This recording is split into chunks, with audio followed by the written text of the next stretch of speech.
Relation film-acteur. Nous allons créer une table reliant les films et les acteurs.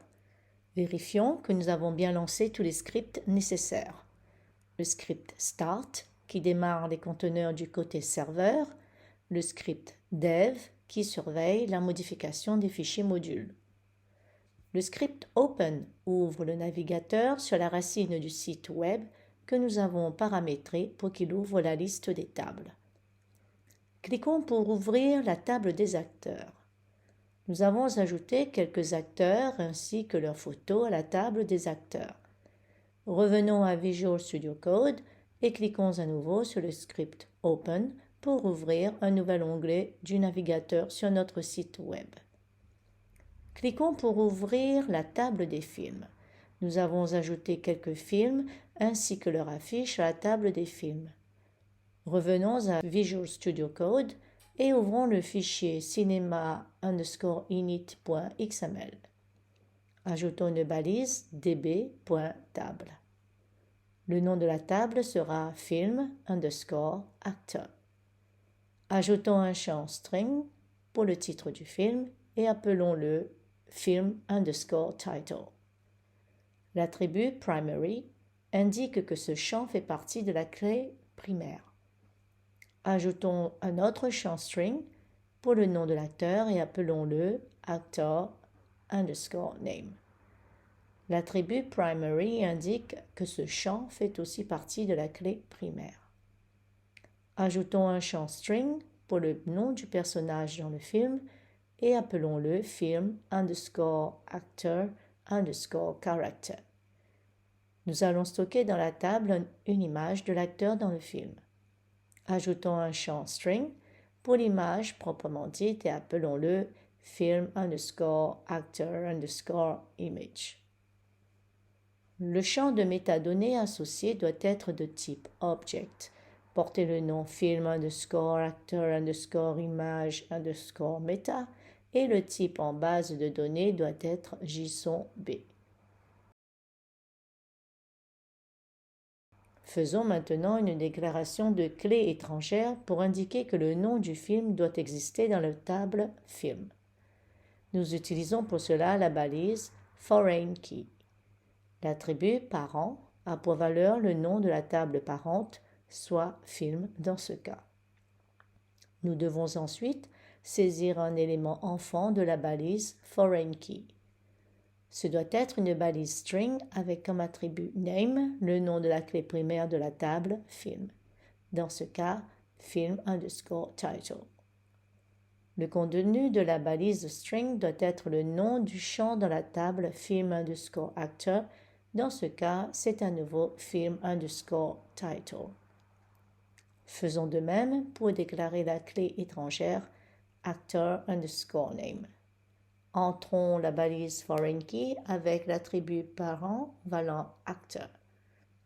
On entre la balise string avec l'attribut name valant actor_name qui est le nom de la clé primaire de la table actor. Dans ce cas, actor_name.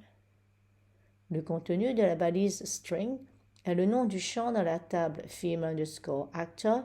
Dans ce cas, c'est aussi actor_name. On enregistre le fichier cinema_init.xml. Le script dev envoie le fichier modifié vers le serveur et exécute le module cinema_init.xml. Allons dans le fichier cinema_fr.xml pour entrer des libellés.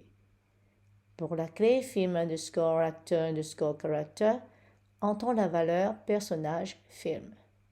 Pour la clé film_actor_image_meta, entrons la valeur image personnage film.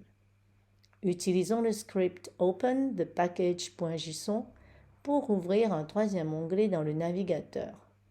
La table film_actor apparaît maintenant dans la liste des tables. Cliquons pour l'ouvrir. Cliquons sur le bouton pour ajouter une nouvelle ligne.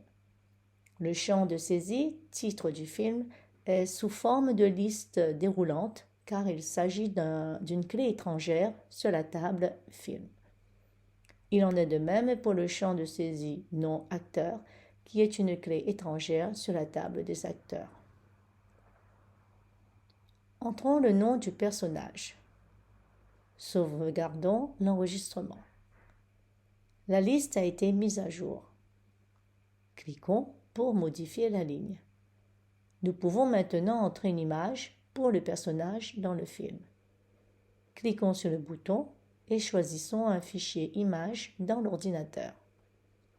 Après avoir recadré l'image, validons-la, puis cliquons sur le bouton Sauvegarder pour valider la modification de la ligne.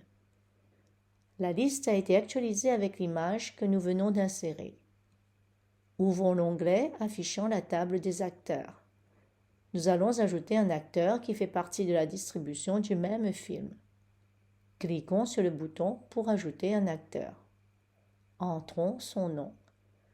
Cliquons sur Sauvegarder pour insérer la ligne dans la table. Cliquons sur la ligne pour l'éditer et ajouter le portrait de l'artiste. Sélectionnons le fichier image sur notre ordinateur. Utilisons les outils de retouche d'image. Validons l'image retouchée. Sauvegardons les modifications apportées à la fiche d'acteur.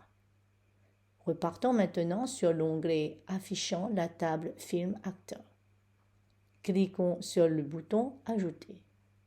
Choisissons le film dans la liste déroulante. Cliquons pour dérouler la liste des acteurs. L'acteur que nous venons d'ajouter figure maintenant dans la liste déroulante.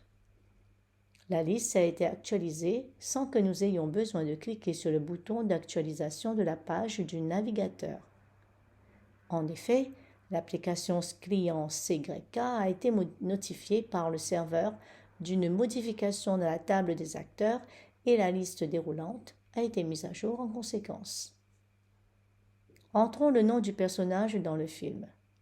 Sauvegardons l'enregistrement. La liste a été mise à jour. Changeons l'ordre des colonnes de façon que la première colonne soit le portrait du personnage et la seconde colonne soit le nom du personnage. Nous pouvons obtenir ce résultat en changeant simplement l'ordre des champs dans la définition de la table. Affichons Visual Studio Code. Ouvrons le fichier module cinema_init.xml. Coupons la ligne du champ film_actor_image_meta. Positionnons le curseur au début de la liste des champs. Collons la ligne que nous venons de couper. Procédons de même pour le champ film_actor_character. Coupons la ligne du champ film_actor_character. Positionnons-nous après la ligne film_actor_image_meta. Collons la ligne que nous venons de couper. Sauvegardons le fichier module. Revenons à l'onglet affichant la table Film Actor. Cette fois-ci, il nous faut appuyer sur le bouton d'actualisation de la page. L'ordre des colonnes de la table a été changé selon nos souhaits.